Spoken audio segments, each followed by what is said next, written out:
Yes, Sam's here. We'll be there in a few minutes. Got to run through a new training film before the MTSC meeting tomorrow. Won't take long. Okay, Pete. See you both soon.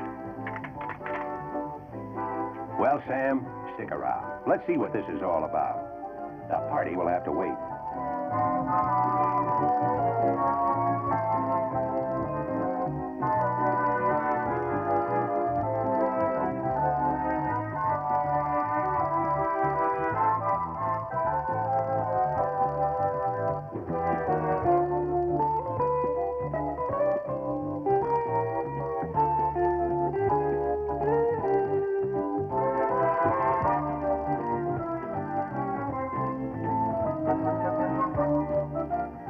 One good carburetor certainly deserves another, and here it is. The Carter two-barrel mixer for the 1977 Super 6 225 engine. As you can see, it looks almost identical to the reliable Carter we've had for the past several years on our 318 engines. Although throttle body bores for the 1977 version used on both the Super 6 and 318 engines are identical, the Super 6 Venturi dimension is smaller than the one used on the 318s.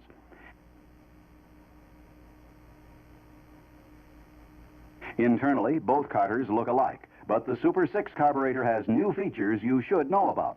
By the way, we still have the dependable Holley single-barrel carburetor for our standard six-cylinder. Without lifting the hood, you can easily identify models with Super 6 engines. When the fifth digit on the VIN plate is a D, that's it. Now, you may think that each barrel feeds 3 cylinders. Not so. Although both barrels feed the fuel-air mixture into dual openings in the intake manifold, the mixture combines in a plenum-type chamber and is evenly distributed to all 6 cylinders. Sam, that's how the Super 6 gets its improved breathing and better all-round performance. Now let's compare throttle bodies used on our present and prior year models.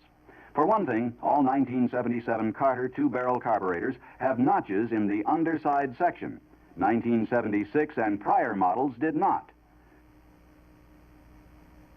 Through these notches, manifold vacuum is applied to this port to act on the vacuum kick diaphragm, and to this port leading to the inlet air door diaphragm, which is part of the heated air system. Because of this design, our new 1977 flange gasket is also somewhat different from what we've had in the past. Never try to install it on 1976 or prior model Carter carburetors. If you do, the vacuum source will be blocked off for vacuum kick and the heated air system. At this point, let's talk about the new 1977 idle mixture restrictors, which are located just above the idle mixture screws. These restrictors function much like main metering jets. That is, the size of the small drilled hole in the idle mixture restrictors is precisely calibrated. In other words, you can reduce the fuel mixture flow at idle speeds by turning the mixture screw inward. But as the screw is turned outward and the idle mixture flow reaches its maximum, additional outward turns, even with limiter caps removed, cannot make the idle mixture richer. You see, Sam, you can only get so much to flow through those small restrictor passages. While we're on this subject, note the slimmer, more gradual taper of the 1977 needle tip.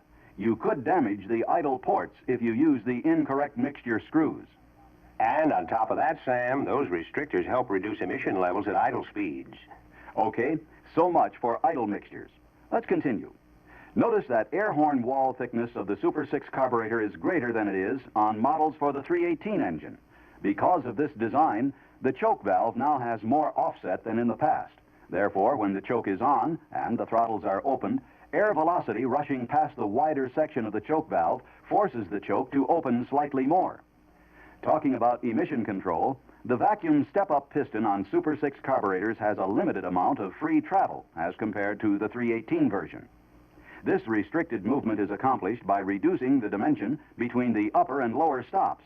As a result, when manifold vacuum drops during a light throttle, heavy load operation, the piston spring can only force the piston and metering rods upward a slight amount. Therefore, mixture levels do not become excessively rich. Now let's review carburetor adjustments. You'll need a set of accurate gauges, or you might just as well call the whole thing off. He's right, Sam. We just can't invent our own specs or make casual adjustments anymore. Now, before beginning adjustments, check the carburetor tag number. Then refer to the service manual in order to select the right gauges. First, check the fast idle cam position. Here's why. Since the choke valve and cam are linked together, we must be certain that at every stage of choke valve opening, the cam is repositioned properly to ensure correct engine RPM all during warm-up. To do this, place the fast idle speed screw on the second step of the fast idle cam. With the choke coil rod disconnected, push the choke valve toward the closed position. You should feel a slight drag on the gauge. If there's too much clearance, bending the connector rod here will increase its length and decrease choke valve clearance. On the other hand, if there's too little clearance, reduce the connector rod length in order to increase choke valve clearance. Remember, a choke rod too long causes too little choke valve clearance and produces inadequate warm-up idle speeds. Frequent stalling at stops may also result. A choke rod too short causes too much choke valve clearance and produces excessive fast idle speeds and high exhaust emissions during warm-up. Now that we understand the importance of setting the fast idle cam position, let's get to vacuum kick. No, Sam. The vacuum kick is not a new way to score a point after touchdown. For the vacuum kick adjustment, select the correct gauge. Then, with a vacuum hand pump connected into the vacuum diaphragm hose, open the throttle to clear the fast idle cam and close the choke by hand. Release the throttle. Apply about 15 inches of vacuum, then slowly move the choke valve toward the closed position. The vacuum kick stem will pull out of the diaphragm with little resistance. Stop right there. Let's do that again. Too much closing pressure on the choke valve will force the diaphragm to stretch, causing the choke to close more than it should. So, take it easy on choke closing force. Check vacuum kick setting by inserting the correct gauge. Excessive clearance will cause too lean a fuel-air mixture and result in engine stallouts. On the other hand, too little clearance causes excessively rich mixtures and high CO and HC emission levels during engine warm-up. To increase choke valve clearance, close the U-shaped link here. To decrease choke valve clearance during vacuum kick, open the link. Now, let's look at how to check the choke unloader setting, often referred to as wide open kick. To do this, hold the throttle valves in the wide open position. This tang kicks the fast idle cam upward, partially opening the choke valve. Using the proper gauge, check the clearance at this point. If the gauge falls through the gap without any drag, or if it cannot be inserted without forcing the choke valve to open, bend this tang up or down as necessary. This unloader setting must be correct so that extra intake air can enter the cylinders during wide open throttle cranking to help clear an engine stall condition caused by momentary over-rich mixtures. Here's how to check the vacuum step-up piston setting. First, back off the idle speed screw until it clears the stop. While maintaining downward pressure on the step-up piston assembly, loosen the lifter sleeve lock screw. Push the outer tab downward as far as it'll travel, then tighten the lock screw. That's all there is to it. Now for accelerator pump stroke measurement. Turn the idle speed screw inward until it just touches the idle stop. Give it 2 additional clockwise turns. Measure the distance between the pump shaft and the top surface of the air horn. It must be at the spec called for in the service manual.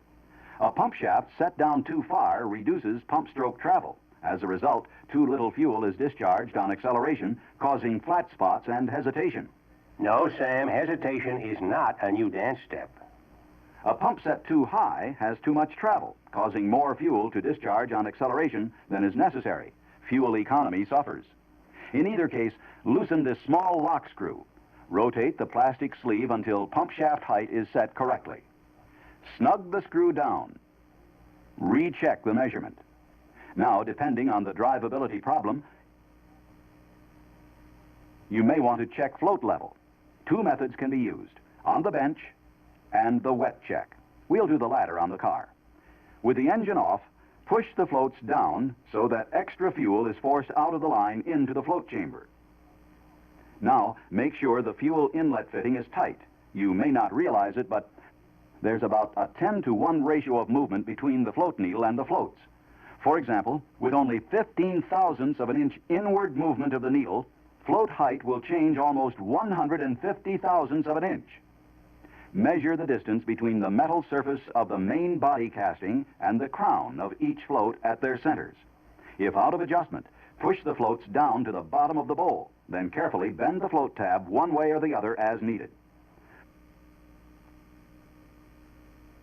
A float level set too high will also cause a high level of fuel in the main nozzles. As a result, an excessive amount of fuel will be discharged, lowering fuel economy. If the float level is set too low, the fuel must lift and travel a greater distance. Drivability problems result. Once the floats are set, place a new cover gasket on the air horn.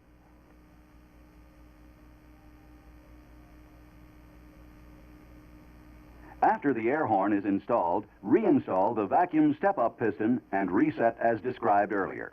And that completes our carburetor adjustments. Well, Sam, that gives you an idea of just some of the things the guys in the shop must know.